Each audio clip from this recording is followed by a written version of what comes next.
네, 안녕하세요. 31기입니다. 한 주 다들 잘 보내고 계시죠? 벌써 주중이 시작이 됐고요. 벌써 화요일이 이미 지났네요. 24년도에 가져가야 할 투자 포트폴리오 중에서 염두하는 것이 경기가 연착륙이 될 것인가, 극심한 경기 침체가 될 것인가, 두 양방향에서 단기 채권의 비중과 주식 비중을 높이거나 경기 침체에 베팅을 한다면 시장 금리가 높아질 때마다 TLT나 3배의 레버리지 추종하는 TMF를 꾸준하게 사모으면서 대응을 하고 있는 분들이 참 많은 것 같습니다.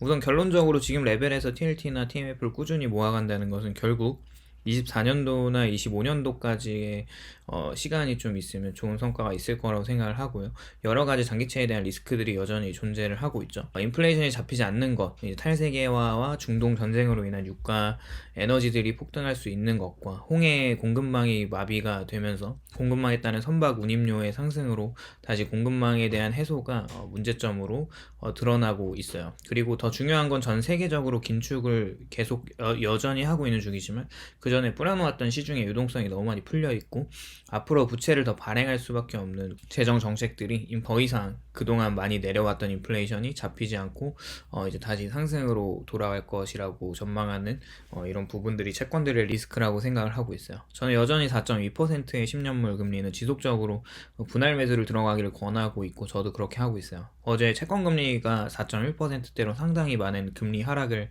했었죠. 생각해보면 지금 채권의 움직임을 드라이브하는 요소가 금리라는 것이고 3월 금리 인하는 거의 물 건너간 듯하고 또 보스틱 여는 총재는 3분기 이후부터 금리 인하를 할 수밖에 없을 것이다 라는 이야기를 하고 있는 상황에서 현재 미국 내의 달러 유동성은 계속 빠지고 있는 상황이고 물론 연준의 지급준비금이 아직 3조 5천억 달러 정도로 견조하기 때문에 무슨 시중의 유동성이 빠지고 있냐고 이야기를 한다면 이미 초단기금리라고 하는 SOFR 금리 발작이 연말 연초에 지속적으로 일어나다가 지금은 많이 안정된 상황으로 이 현상을 또 보면 달러 유동성이 부족해지면서 금리가 급등을 하고 돈을 빌리기 위해서 더 많은 이자를 내야 하는 것으로 달러의 가치가 높아지는 것을 또 의미하고 있는 거죠. 간단하게 말하면 시중에서는 유동성이 부족할 때 나타나는 이 초단기 금리 급등을 현상을 보면 캐치할 수가 있습니다. 다들 또 아시다시피 이제 로리 로건 총재는 앞으로 3월이면 BTFP 프로그램 이제 중소 이제 지역은행 같은 유동성이 부족한 은행들에게 돈을 지원해주는 대출 프로그램이 중단될 것이 정해져 있고 양적 긴축 QT가 아직 한 달에 한 번씩 950억 달러를 시중에 내던지면서 대차대조표를 연준의 대차대조표를 여전히 줄이고 있기 때문에 결국 시중의 유동성이 갑자기 없어지면서 발작이 또 나타날 수 있다는 이야기로 양적 긴축을 조절해야 한다는 이야기를 하고 있고 현재 여전히 연준 내 상황을 또 이제 보면 인플레이션을 완전히 잡히기까지의 데이터를 보고 싶어 하고 과거 아서번제의 길을 가고 싶지 않은 인플레이션을 아예 때려잡은 후에 금리를 인하하고 싶은 진영과 금융 리스크가 여전히 존재하기 때문에 계속 기다리다가는 경기가 너무 극심하게 냉각될 것을 걱정하는 진영이 있는 거죠. 로건 총재는 과거에는 매파였다가 현재는 비둘기적인 모습으로 그만큼 상황에 따라 유연한 스탠스를 바뀌는 것을 보고 있는데 투자자들도 굉장히 혼란스러울 거란 생각이 들고 그만큼 매파에서 비둘기로 돌아섰다는 것은 이미 긴축 환경이 너무나 좀 거세다는 것을 또 우리가 생각해 볼 필요가 있겠죠. 그렇다면 장기채권에 투자하는 사람들은 현재 어떻게 해야 할지 혼란스러울 것도 같습니다. 그러나 역사적인 통계를 보면은 모든 경기 상황이 잘 정리되고 정돈된 상황으로 흘러가진 않았습니다. 인플레이션을 잡았다고 생각하고 그에 따른 금리 정책을 유연하게 했던 아서번즈도 나중에 2차, 3차 인플레이션이 올라올 때 스태그플레이션을 막지 못했고 결국에 폴 볼커가 등장하고 나서야 금리를 아예 17%까지 끌어올리고 모든 게 진정되자 다시 금리를 낮추기도 했죠.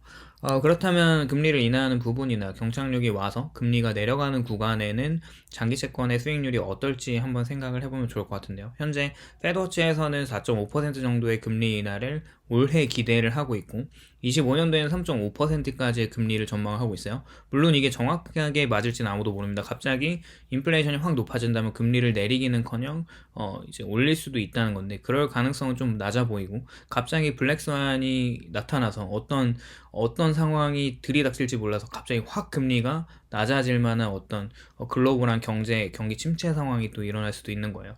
인플레이션이 이렇게 확 늘어나더라도 높은 고금리 유지 기간이 길어질수록 더 빠른 또 경착륙이 온다는 것이 조금 유력한 진행 과정이라고 생각하고 있어서 채권 투자는 너무 필수적이라고 보고 있습니다. 우선 현재 시장의 지배적인 예상치인 올해 0.75%만큼 금리가 하락된다면 TLT는 쿠폰을 포함해서 13% 정도의 수익률을 거두게 됩니다. 그리고 만약에 경착륙이 온다고 해서 최대 34%의 수익률을 거둘 수 있다고도 전망을 하고 있어요. 그렇다면 25년도에 기준금리가 3.5%까지 내려간다고 하면 현재에서 한 200bp 정도 하락으로 당분간은 장기채권을 투자한다는 것이 주식과는 별개로 꽤나 괜찮은 투자처라고 생각을 하고 있고, 결론을 말하자면 추가로 금리가 급등하는 순간들 발작이 있을 때마다 TLT는 꾸준히 계속 매수를 한다면 분명 좋은 성과가 있을 겁니다. 지난 23년도를 또 돌이켜보면 미 재무부의 장기채 발행 물량이 엄청나게 늘어났던 것이 가장 큰 장기채권의 리스크였고, 3분기에는 그의 반응에 대응이라도 하듯이 발행 물량을 줄이면서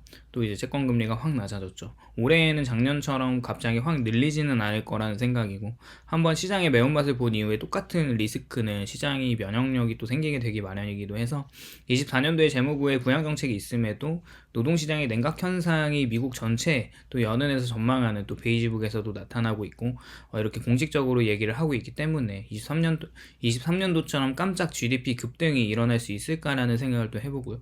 또 추가로 말하자면 어제 나온 컨퍼런스 보드 지표에서 전월 대비 마이너스 0.1%로 지속적으로 또 하락을 하고 있는데, 여전히 제조업은 수축이고 금융적인 긴축 상황은 여전하면서 그럼에도 전월 대비 반등을 했던 요소를 또 찾아보면 선행지표 S&P 500 지수가 포함되어 있는데 주가가 너무 많이 올라갔다는 거죠. 그 부분이 이제 전체 선행하는 지수 하락분을 많이 상쇄해서 나온 지표입니다. 너무 과도한 개인 매수세가 여전히 강하다고 보고 있고, LEI 선행지수와 미국 GDP의 괴리가 아직도 많이 벌어져 있는 것을 보면 여기서 어떤 지표가 거짓말을 하는 것인가 라는 생각을 계속 해보게 되고요. 다수의 지표에서 향후 GDP가 꺾일 거라는 생각이 강하기 때문에 증권사나 기관에서 내놓는 증시가 계속 랠리할 수 있다는 것에 너무 휘둘릴 필요는 없을 것 같고, 정도를 또 걸어가다 보면은 분명히 좋은 결과가 있지 않을까 싶습니다.